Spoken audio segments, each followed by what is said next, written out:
This whole passage highlights the resistible nature of God's grace. There are some theological traditions which say grace is irresistible, and you resist, but grace overcomes and just yanks hold of it, brings you in. This is one of the passages that in my view demonstrates quite clearly that Jesus doesn't overcome our resistance. Right? I mean, if that's the case, instead of being amazed at their unbelief, he could just miraculously overcome his cousin's resistance.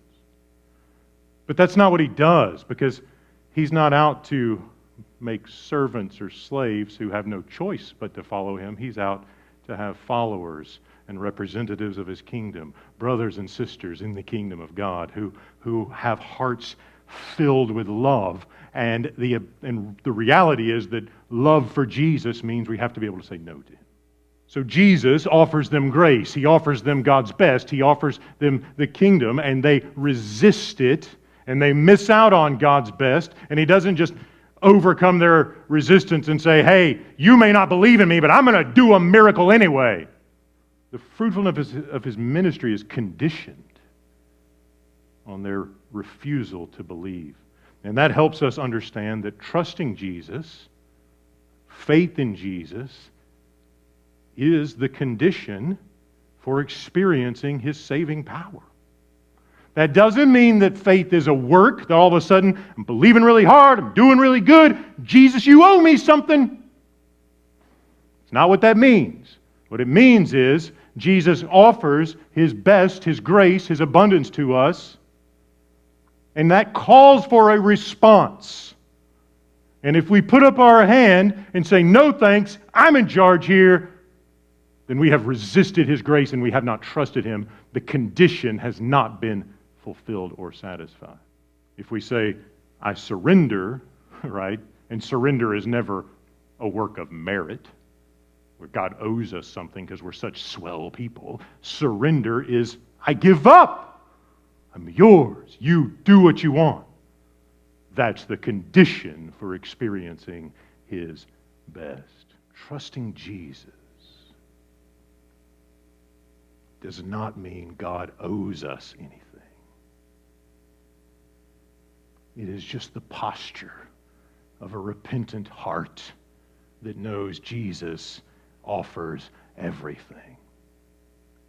Saying that trusting Jesus is a condition of experiencing the kingdom doesn't mean that we have the final say in our salvation. It doesn't mean that we give our salvation the thing that makes it effective. The cross is the thing that makes our salvation effective.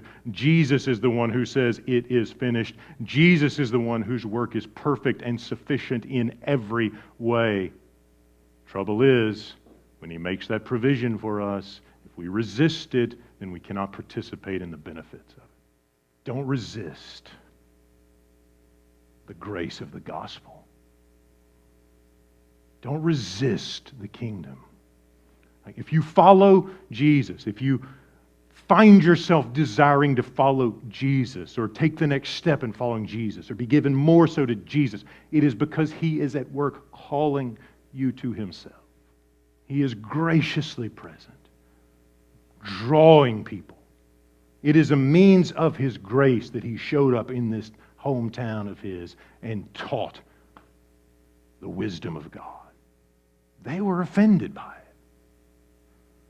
If we find ourselves bristling at Jesus' demands and requirements, no matter how hard it feels, surrender that. Give it up. Because holding on to our offense and holding on to control is it will not ultimately satisfy. Only Jesus and the kingdom he brings will satisfy. If we hold on to our offense, if we hold on to our self-autonomy and self-rule, we will find ourselves opposed to Jesus and outside his work of grace.